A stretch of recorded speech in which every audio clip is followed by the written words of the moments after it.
Bienvenue. Pour notre analyse d'aujourd'hui, on se penche sur un anniversaire marquant, le tremblement de terre d'Izmit en Turquie. C'était le 17 août 1999. Oui, bonjour. Une catastrophe, c'est vrai, dont l'écho résonne encore fort aujourd'hui. Absolument.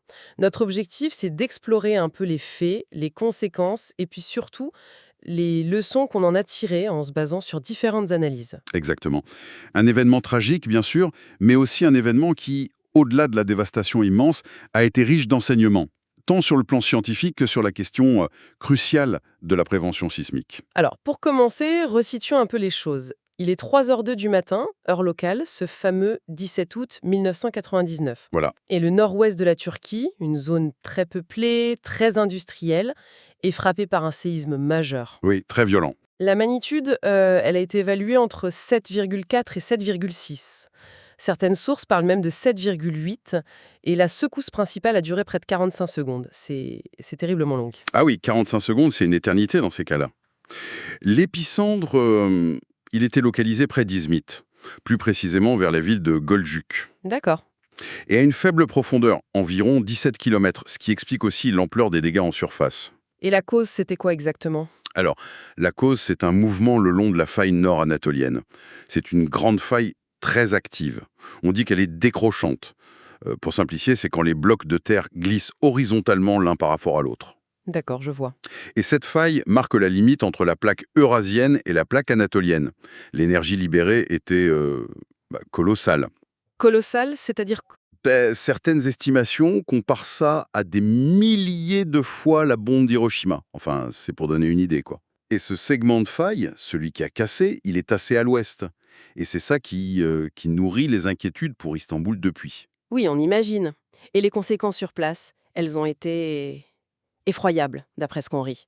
Le séisme frappe en pleine nuit, En pleine nuit, oui. donc les gens sont surpris dans leur sommeil. Gölcük, vous l'avez dit, est particulièrement touché, dévasté même. Oui, la faille passait en plein dans la ville, en fait. Ah oui, Les chiffres donnent le vertige. On parle d'environ 20 000 bâtiments effondrés et 120 000 autres gravement endommagés. oui, dans toute la région. Derincha, Darija, Sakarya, et même, comme vous disiez, certains quartiers d'Istanbul, qui est pourtant plus à l'ouest. Et le bilan humain, le bilan officiel, fait état de plus de 17 000 morts et près de 24 000 blessés, sans compter les disparus évidemment et les centaines de milliers de sans-abri. C'est un drame humain absolument terrible. Et il y a eu des complications, je crois. Oui, en plus du séisme lui-même, il y a eu un incendie majeur dans la raffinerie de Tuprash, c'est la plus grande du pays, et elle était située tout près de l'épicentre. Ah, d'accord. Ça a énormément compliqué les secours. Il a fallu évacuer, ça a empêché l'accès à certaines zones où des victimes étaient piégées. Et puis, bien sûr, les routes, les ponts endommagés, tout ça a freiné l'arrivée de l'aide. Sans compter, j'imagine, les répliques. Elles ont dû être nombreuses. Ah oui, des répliques importantes pendant plusieurs jours. Ça a ajouté aux destructions, bien sûr, mais aussi à la peur panique des habitants. Et c'est là, peut-être, qu'on sort un peu de la fatalité naturelle pour entrer dans autre chose. Exactement. Parce que l'ampleur des dégâts, elle a très vite soulevé des questions sur les défaillances humaines. La Turquie avait des normes de construction parasismique. C'était obligatoire d'ailleurs, dans cette zone qu'on savait à très haut risque. Oui. Or, l'enquête a montré que beaucoup de bâtiments ne respectaient pas du tout ces normes. Ah oui, c'est ça le point crucial. J'ai lu des choses assez terribles là-dessus. On parle de béton de mauvaise qualité. Oui.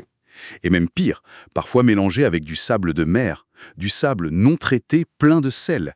Mais c'est incroyable. Le sel attaque l'acier, non? Exactement. Ça accélère la corrosion des armatures en acier à l'intérieur du béton. Ça rend les structures extrêmement fragiles. Évidemment, ça a provoqué une colère immense dans la population. Et des procès aussi. On comprend pourquoi. Alors, attention, les sismologues s'attendaient bien à un séisme majeur dans le coin. La faille nord-anatolienne est connue pour ça. Il y a une sorte de progression des ruptures vers l'ouest. Mais la date précise, ça, personne ne pouvait la prévoir. Bien sûr. Par contre, ce qui est certain, c'est que le non-respect des normes a massivement aggravé le bilan. Les normes auraient été renforcées depuis. Espérons-le. Et d'un point de vue purement scientifique, ce séisme, il a apporté des informations nouvelles ou pas? Oui, oui. Il a été particulièrement bien documenté par les instruments sismiques modernes. Et fait assez notable, l'analyse des données a révélé quelque chose d'intéressant. Ah oui? Quoi donc? Une phase de rupture lente, c'est-à-dire une vibration du sol très très faible, impossible à sentir pour un humain, mais qui a duré 44 minutes avant la secousse principale. 44 minutes avant. Mais c'est énorme. C'est une sorte de signal avant-coureur. C'est une piste de recherche très intéressante, oui, pour une éventuelle prédiction à court terme. Mais bon, on en est encore loin d'une méthode fiable et opérationnelle. Faut rester prudent là-dessus. D'accord. Et comme vous le disiez tout à l'heure, cet événement a surtout été un rappel brutal du risque qui pèse sur Istanbul. Exactement. Istanbul est sur la même ligne de faille, plus à l'ouest, et la séquence historique des séismes sur cette faille nord-anatolienne, elle pointe assez clairement vers cette région. C'est une préoccupation majeure. Donc, pour résumer un peu cette analyse, le séisme d'Izmit, c'est vraiment la rencontre tragique entre une nature extrêmement puissante et puis nos propres failles, dans la construction, dans la préparation. Oui, c'est ça. C'est une tragédie qui souligne de manière criante l'importance vitale du respect des normes parasismiques. C'est pas juste des papiers administratifs, quoi. Non, c'est sûr. Et ça rappelle aussi le défi permanent de la prévision, même si on progresse.